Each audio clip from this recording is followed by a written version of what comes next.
la nuit du 17 janvier. Tout à l'heure, je voulais parler d'une chose qui m'avait un petit peu surpris moi-même en découvrant un concept. Alors, un concept que j'avais quelque part, je sais pas d'où je l'ai en fait extrait, mais un concept relativement facile quand même et très compréhensible, et donc on peut euh, l'intégrer et l'utiliser pour décrire une situation euh, qui une situation qui a besoin d'être nommée, d'être identifiée. Il s'agit d'une situation, par exemple, de frustration. Donc, on ne trouve pas ce qu'on cherche, on ne trouve pas la réponse que qu'on estime euh, justifiée ou juste un autre finalement une autre initiative, une initiative qu'on pourrait avoir ou que l'on a eu en direction de quelqu'un. Donc, il s'agit d'une frustration, une situation comme ça initiale. La frustration déclenche un besoin de de de réaction. Cette réaction se concrétise par presque un besoin frénétique de compensation. Alors, la compensation. Et donc, découle très naturellement le phénomène de la surréaction, et il s'agit de la surcompensation. Et donc, on voit le phénomène commencer, débuter, on l'identifie, on en est comment dire, on en est le parfait représentant. En même temps, on est pris dans les raies de ce phénomène, de cette situation, comment dire, de cet emballement émotionnel, et en même temps, on garde un petit recoin de soi pour s'observer. Donc s'observer en train de connaître un peu tous les stades de cette situation. Alors, un stade intense, besoin intense de surcompenser, et puis cela, finalement, avec le temps, cela s'atténue, diminue, et finit par presque disparaître. On regrette un peu parce que le phénomène de surcompensation nous ferait un peu sortir de notre train-train quotidien, nous ferait réagir d'une façon qui pourrait nous surprendre nous-mêmes. Alors, je passe d'une personne qui m'a refusé, comment dire, qui n'a pas été sensible à ma demande, et puis je vais pas rester sur cette impression, je vais passer à quelqu'un d'autre. Mais quand on commence un peu à approcher de façon comme ça un peu préalable les autres, on voit qu'eux aussi sont porteurs d'une frustration, d'un potentiel de frustration. Donc on se dit, tiens, je vais attendre, je ne me précipite pas, je ne surcompense pas, je tombe pas dans ce travers, et puis j'attends, ça va passer, ça va passer. Il y a des choses qui passent assez rapidement et des choses qui restent pendant un moment. Et puis maintenant, je suis totalement débarrassé de besoin de surcompenser. En tout cas, par rapport à ce qui s'est passé cet après-midi. Donc, c'est marrant à quel point on est finalement on ne maîtrise pas, on n'est pas maître de ce qui nous arrive. Ce sont les autres, les interactions avec les autres qui font que l'on réagisse de telle ou telle façon. Et puis, quand même, il s'agit de parler avec des gens. Ce n'est pas comme d'aller, je sais pas, porter atteinte à un sacré, transgresser quelque chose. Il s'agit pas, l'enjeu n'est pas très important. Seulement, on se dit que il y a un petit bémol, une petite réticence. Oui, ici, il y a quelqu'un que je n'ai pas vu, que je n'ai pas entendu de- depuis 20 ans. Alors cet être mort, donc concrètement mort socialement, en tout cas pour moi, relationnellement, je vais le réveiller comme ça, tic. Qu'est-ce qui va? Je vais plutôt, c'est moi qui vais aller vers lui, donc quelque part, je risque de le, de le comment dire, de lui procurer une sorte de surestime de lui-même. Il va penser qu'il est très important, pour moi en tout cas, alors qu'en fait il ne l'est pas. Il n'y a pas de personne déterminante pour soi, il n'y a que des gens dont on se sert à des moments particuliers pour telle ou telle chose. On est alors fondamentalement ça, on interroge quand même ce besoin que nous avons des autres. Pourquoi? On le ressent quelquefois très fortement. Et pourquoi? Pourtant, finalement, d'ailleurs c'est très bien que qu'on soit un petit peu dans une sorte de modération. Et alors que par exemple dans les histoires de cœur, quand il s'agit d'un emballement, alors là, un emballement presque irrationnel, donc on va vers quelqu'un que l'on quelque part que rationnellement, si on devait l'estimer froidement à cœur reposé, à cœur normal, on dirait non, cette personne ne me convient pas. D'ailleurs, on fait ça souvent avec des gens, avant de s'emballer, on fait ça, on reste à l'écart, on reste sans réaction, quelqu'un vient vers vous, vous sollicite, vous ne répondez pas. Vous n'êtes pas concerné. C'est vrai, ça m'est arrivé une fois, j'ai rencontré quelqu'un, et cette personne, elle n'entrait pas dans l'optique, quelque part dans le modèle euh, auquel quelque part je me destinais, un type de personne. Donc j'ai pas réagi comme il fallait. Donc je suis resté plus ou moins neutre. Et puis cette personne, je l'ai rencontrée un jour, elle était enceinte. Donc je me suis dit, peut-être, moi qui n'ai pas eu d'enfant, peut-être que cette personne était porteuse d'un projet de maternité, chose qui m'aurait peut-être plu à l'époque, mais maintenant, je suis largement dans le doute par rapport à tout projet de paternité, puisque finalement, on crée pas quelqu'un qui vous ressemble, on crée quelque chose de totalement bâtard. Et moi, j'ai pas envie de donner naissance à des bâtards. J'ai envie d'avoir quelque chose d'authentique, de pur. Et ce pur, ce serait quoi? Ce serait une sorte de moi-même, ou une sorte de chose que j'ai en tête, fabriquer, fabriquer un être selon comment moi je, je le conçois quelque part mon successeur. Si mon successeur, je veux dire, désigné devait ne pas me ressembler, je vois pas l'intérêt d'en avoir. Il s'agit d'un prolongement de soi à travers le temps et d'une sorte de, de victoire un peu sur la mort, un peu sur le terme. Quelque part, je pourrais exister, donc moi, démarrer. Donc moi, je suis la continuité de mon père, de mon grand-père autant que possible. Et puis après, mes enfants seraient ma continuité, donc la continuité de mes aïeux aussi, de leurs aïeux évidemment là aussi. Et puis, leurs enfants continueront. Voilà, il y aurait peut-être, on pourrait espérer la naissance d'une sorte de dynastie familiale comme ça, qui aurait pour fonction, pour objectif de veiller sur la mémoire, conserver la mémoire. Évidemment, ce que je fais là, normalement, ces écrits oraux, ça aurait été un bon moyen de laisser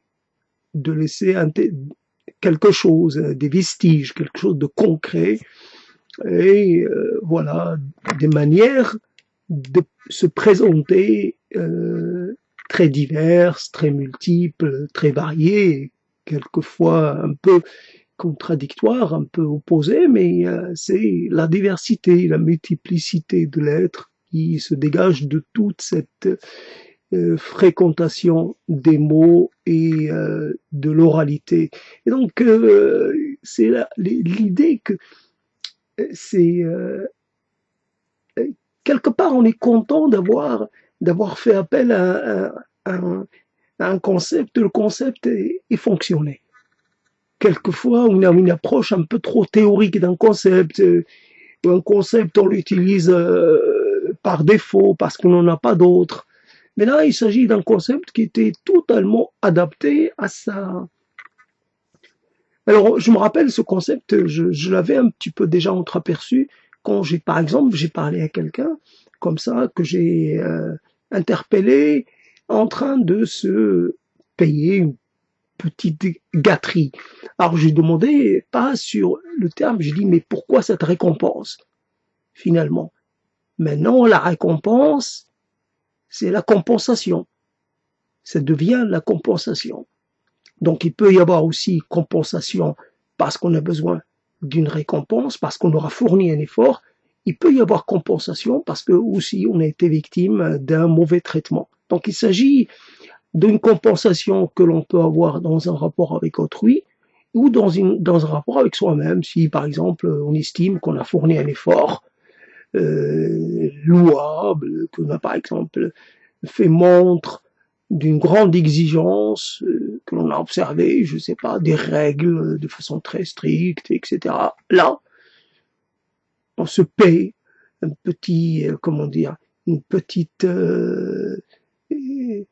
on se paie un petit, comment on appelle ça, une petite, non pas une infraction, mais un petit, on s'autorise une petite exception à la règle. Donc voilà, je me paie une gourmandise, je vais jouir d'une chose que normalement, voilà, et je vais manger un pain au raisin, voilà, plein de crème, plein de sucre, c'est mauvais, mais c'est exceptionnel, mais c'est autorisé, voilà, parce que est-ce que je l'aurais mérité? Donc la compensation, la surcompensation, finalement, dans ce monde qui est un monde très très intrigant, très très étonnant finalement, à défaut d'un qualificatif plus fort, vous êtes étonné de vous-même, étonné des autres, étonné de tant de choses, voilà, que vous voyez, que vous ressentez, que vous supposez, etc. Étonné que la vie doit se terminer au moment où finalement on commence à trouver comment réagir, comment faire les choix les mieux, comment finalement bien approcher les choses. Voilà, il y a une sorte on établit une sorte de balance comme ça entre le bon geste, le mauvais geste, le bon réflexe, le mauvais réflexe, le bon choix. Et puis finalement, c'est déjà l'heure de partir. Hein. C'est comme quelqu'un, je sais pas, qui vous reçoit et au moment où vous commencez à être à l'aise, au moment où la conversation s'emballe et que finalement tout se passe bien, ça y est, c'est fini. Il y a une incompréhension quelque part. À un moment où vous commencez réellement à savoir, à connaître la valeur, à pouvoir un peu mieux percevoir la valeur des choses, la valeur de certaines paroles, de certains actes, de certaines personnes, la valeur et le côté un peu unique, le côté un peu irremplaçable. Commencez à sortir de vous-même, à vous ouvrir un peu vers une meilleure perception, une meilleure relation aux choses. Hein, ça y est, il faut partir. Il faut tout abandonner au chantier, comme ça, bam. Et c'est vrai que l'on voit que finalement, c'est vrai, on est guetté par quelque part par des pertes de mémoire, des choses comme ça. Mais c'est pas et peut-être même des pertes de cognition. Il y a toujours ça qui nous guette avant, sans parler de la mort. Mais mais il y a un moment où on a l'impression que l'on peut euh, que réellement il n'y a plus un besoin, c'est-à-dire qu'on a un rapport aux choses qui est devenu indépendant des besoins sociaux, des besoins ça n'a plus de fonction sociale, ça n'a pas qui était celle de vous mettre en valeur, de vous permettre d'atteindre tel ou tel statut, etc. Il s'agit de connaître, d'approcher les choses pour elles-mêmes, un concept pour l'intérêt qu'il offre, mais pas parce que je vais pouvoir m'en servir pour un bénéfice bien évident, un bénéfice matériel ou un bénéfice social. Non, il s'agit simplement d'une chose qui a, qui a ses, qui a de la valeur, qui est indicative, qui est explicative, qui est éclairante, etc. Éclairative, si je puis dire. Alors voilà, donc simplement, c'est toujours étonnant. Ah, ah, oui, dire étonnant, tu m'étonnes, tu me laisses un peu quoi? Je sais pas comment. Il y a des gens qui sont encore dans cette séparation, ce dualisme, dans ce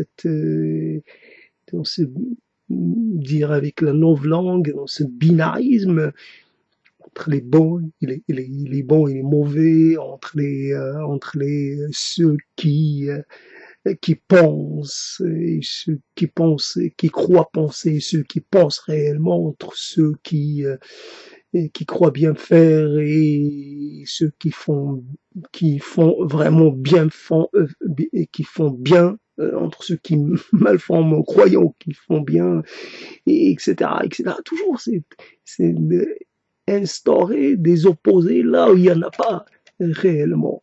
Et quelqu'un qui commence à dire oui, il fait partie, comme j'ai entendu quelqu'un qui a beaucoup parlé depuis qu'il a beaucoup parlé, il a eu l'occasion de développer sa pensée dans toutes les directions possibles et il continue encore d'utiliser un logos qui n'a vraiment aucune pertinence quand on parle de gens ignorants.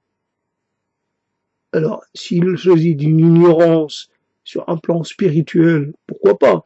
Ignorant d'un message quelque part, que l'on estime essentiel, oui, c'est les ignorants, ceux qui ont ignoré, ceux qui ont, voilà, parce que ils étaient là avant, les siècles obscurs. Ben, même les siècles obscurs, c'est une chose qui a été remise en cause. Le Moyen-Âge n'est plus l'époque quelque part, l'époque des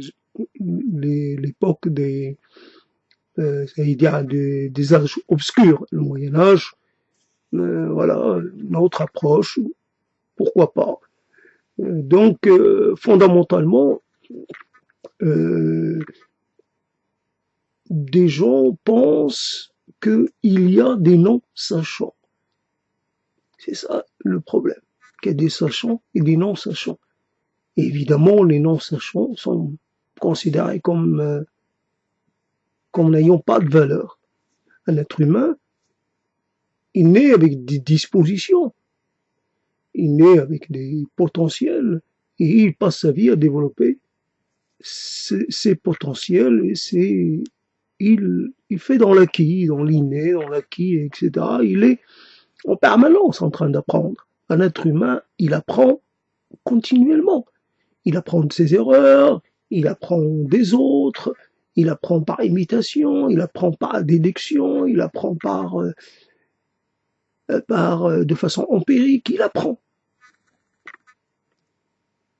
Et évidemment, peut-être que la part consacrée à l'apprentissage, peut-être à un moment se réduit, au bénéfice de la part, quelque part, consacrée, je vais dire, à la préservation des acquis, des certitudes, etc. Peut-être qu'à un moment donné, on est moins en capacité de se remettre en cause, etc. Mais qu'il existe des non sachant, des êtres sans culture, c'est évident que c'est une horreur, que c'est une ignominie, que c'est extraordinairement offensant pour les êtres humains. Même les autres êtres qui vivent avec nous sur cette terre, tous ont des cultures. Alors, il est possible que même les micro-organismes, même les bactéries, même les champignons, même les virus, ils puissent avoir une culture. D'ailleurs, on pourrait se mettre à définir ce qu'est la culture. C'est le moyen qui vous permet, finalement, la culture au sens, ça doit être considéré dans un sens très large, qui vous permet de mieux, de trouver comment vous en sortir dans les différentes situations dans lesquelles vous avez des chances de vous retrouver. Simplement, quelles sont les alternatives? Les alternatives, voilà, donc mieux vous en sortir. Donc, la culture, c'est la capacité à disposer d'un savoir. Alors, peu importe le savoir, mais vous avez un savoir.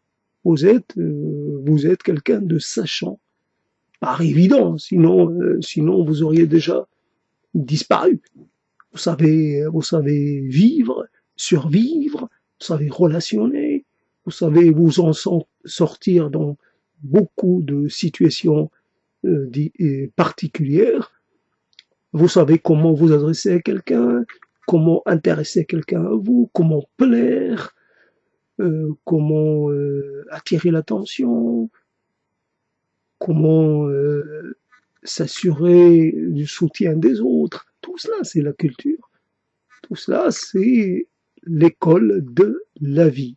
Et après, et l'importance, comme moi je suis dans l'oralité, évidemment, je suis pour la culture orale. Pour moi, la culture orale, elle est l'alpha et l'oméga, elle est tout. L'écrit,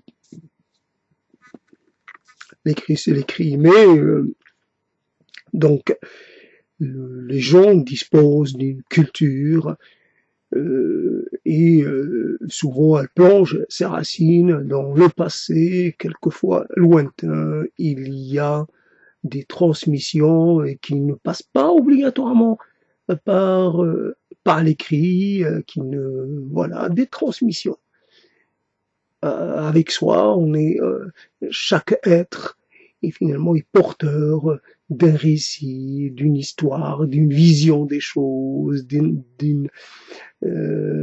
pensée. Voilà, c'est la capacité de penser le monde, de penser le monde autour de soi, puis le monde plus globalement, etc., etc. Donc quelqu'un qui dit qu'il y a encore, c'était des catégories, pour y dire un peu, j'allais dire médiévales, c'est des catégories anciennes. Ça permettait à une élite ou les gens qui se considéraient en tant que tels, de dire, voilà, il y a la plèbe, il y a la masse, il y a Roa, il y a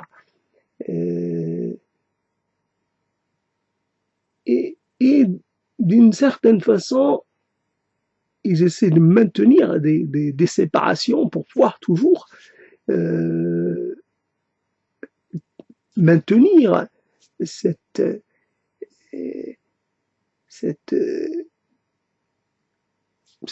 approche ou cette supériorité qui ne justifiait pas rien. Donc, on peut retrouver des choses extraordinairement, quelque part incompréhensibles chez l'être humain. Comment un être humain peut-il encore dire des choses comme ça, dégrader l'autre, simplement dans une conversation dans laquelle l'autre ne peut pas se défendre. On se permet comme ça, de porter atteinte à l'intégrité de quelqu'un ou d'une partie de la population parce que cette population est considérée comme manquant d'un savoir précis, etc., etc. Donc, et on se retrouve aussi, par ailleurs, j'ai envie d'inclure quelqu'un qui me laisse un peu pantois là, quelque part, il me pose problème. Quand on est dans la vie, normalement, c'est pas pour faire barrage à l'ennui, mais quelque part, dans nos rapports aux choses, on avance. Si bon, c'est comme ça qu'on dit, on progresse un peu. Il y a des choses auxquelles on tient beaucoup à un moment donné, et puis on commence un peu à pratiquer le désinvestissement, la sortie sentimentale, la sortie affective. On commence un peu à s'éloigner. Quelqu'un qu'on aimait à la folie, puis avec le temps, ou quelqu'un, on commence voilà, à moins, à moins ressentir les affres, à moins souffrir des affres de la séparation, etc., ou de la trahison, si quelques-uns utilisent ce terme qui est totalement infondé. Quelqu'un ne vous trahit pas, quelqu'un, il est attiré par une chose, il obéit à son désir, et c'est pareil pour tous. On obéit quelque part, on n'a pas le choix. Euh, on est comme ça, quoi. Il n'y a pas à reprocher à l'autre quelque part, ce qui pourrait nous arriver à nous aussi. Donc, quelque part, on est aussi des traîtres en puissance. Si on n'a pas trahi, c'est qu'on n'a pas eu l'occasion. Alors, quelqu'un qui reste comme ça depuis des années, c'est extraordinaire, accroché à une vision, évidemment qu'il arrange, puisqu'il est toujours là, finalement à pratiquer cette sorte de... il apostrophe les autres, et quelque part, il méprise, il envoie un peu, et il dit combien il a en détestation le comportement de certains, et que il n'arrêtera jamais de dire combien les traîtres à sa cause sont des gens qui ne méritent aucune pitié, qu'il faut les maintenir dans cette, comment les abreuver de ce flot j'allais dire, de mépris et de presque, je sais pas quoi d'autre. Voilà les choses. Alors, dans une parole, il y a aussi l'influence du moment. Ça peut être comme ça, je suis un peu pressé de finir avec ça, donc je prolonge, mais en même temps, il me tarde d'arrêter, parce que j'ai pas assez d'éléments pour parler. J'étais en train d'écouter quelqu'un dont je parlais, qui a mis en valeur une poésie qui, elle, m'a donné envie de rendre, c'est vraiment mes cœurs, parce qu'elle est d'une simplicité, une simplicité maladive, une simplicité pathologique, une façon de présenter les choses qui ne convient même pas, et qui ne correspond à rien. À rien.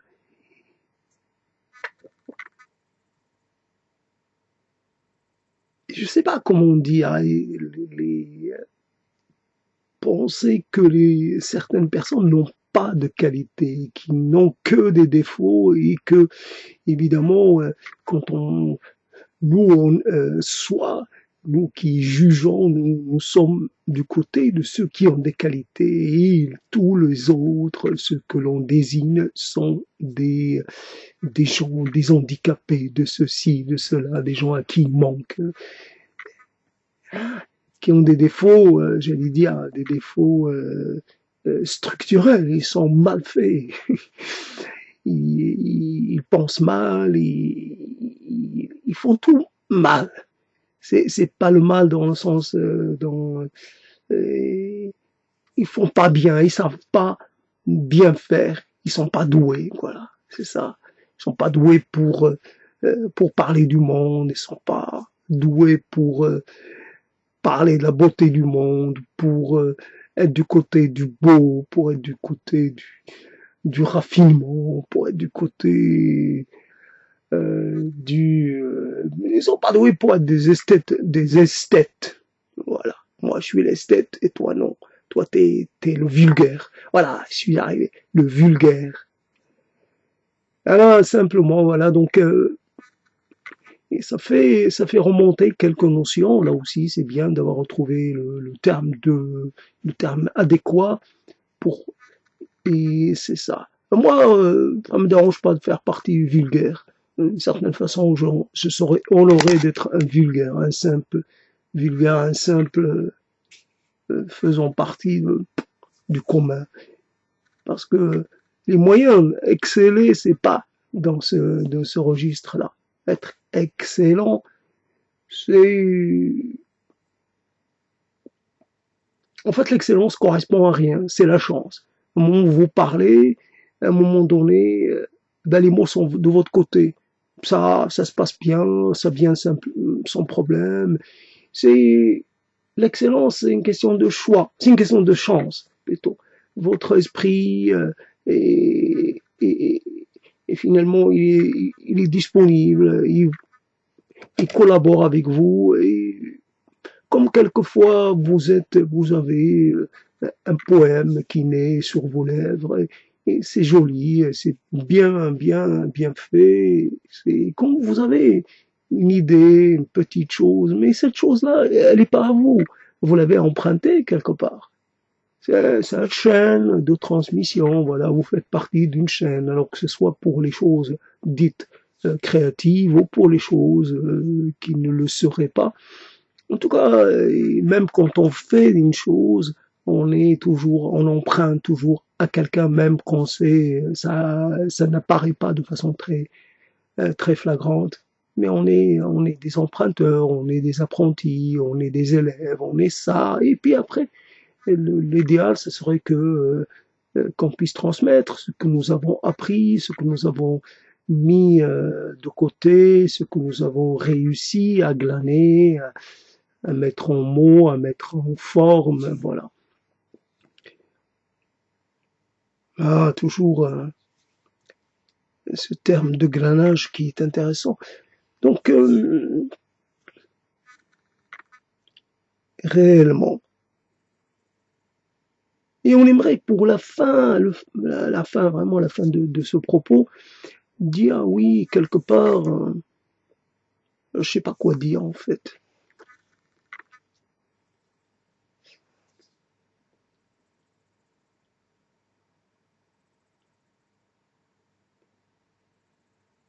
Ça fait toujours, ça fait toujours bizarre. Mais en même temps, cette parole, elle n'existe que parce qu'il n'y a pas l'espace pour la parole ailleurs. Donc, si j'avais l'occasion de parler, j'aurais pas eu besoin d'aller vers cette forme d'expression. Donc, d'une certaine façon, je me souhaite vraiment une bonne diffusion, des rencontres avec des gens à travers cette parole. Mais bon, j'ai quelques petits soucis d'audience. C'est vrai que ça me donne pas, ça me donne pas trop d'élan. Mais sinon, il y a toujours euh, fondamentalement, il peut y avoir différentes formes d'expression, une expression un peu théâtrale, un peu surjouer une émotion, surjouer une situation. Ce serait intéressant de le faire au lieu de parler presque de façon un peu calme, tranquille, commencer à tempêter, je sais pas, prendre des casseroles et commencer elle est heurtée, et à faire du bruit quelque part. Ah, les casseroles, là j'emprunte à ce qui s'est passé, je sais pas, il y a dans quel pays un jour ou deux j'ai entendu parler de ça revient un peu le bruit des casseroles, peut-être au Brésil, je sais plus. En tout cas voilà donc faire du bruit, introduire d'autres éléments pour un peu faire en sorte que le propos il soit un peu plus, j'allais dire, divertissant. C'est le terme. Parce que on est quelque part dans le souci de divertissement. C'est tout cela, et malheureusement, on tire de ce côté-là. Au lieu de tirer vers autre chose, on tire du côté du délassement et euh, non, non. C'est légitime de vouloir un peu chercher du léger, mais il y a aussi, mais j'allais dire, un peu la chose, le contraire du léger, si l'on existe. On est encore dans les catégories comme ça, un petit peu binaires, mais c'est pas grave. Bon, euh, comment on appelle ça? Donc, oui, faire l'effort d'écouter, comme moi je fais l'effort de parler, d'aller chercher un peu au fond de moi-même pour essayer de sortir quelque chose qui puisse faire, qui puisse trouver un écho. Voilà. Donc à bientôt dans d'autres moments.